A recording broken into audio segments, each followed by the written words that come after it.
আজকে বেগুন ভাজার ডাল করছি। নিরামিষ ডালটা খেতে কিন্তু দুর্দান্ত লাগে। এই ডালের সঙ্গে আর কোনো কিছুরই দরকার পড়বে না, কারণ ডালের মধ্যেই থাকছে বেগুন।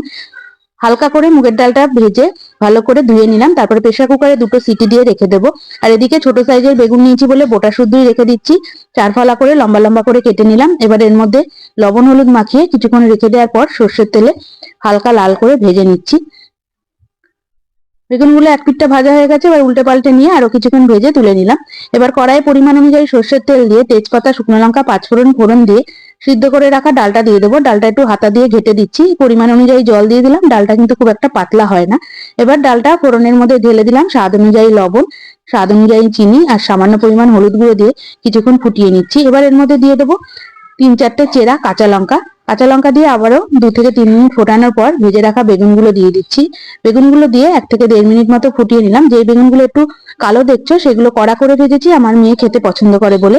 বেগুন দিয়ে কিছুক্ষণ ফোটানোর পর বেশ খানিকটা ধনেপাতা দিয়ে ফুটিয়ে নামিয়ে ফেললাম।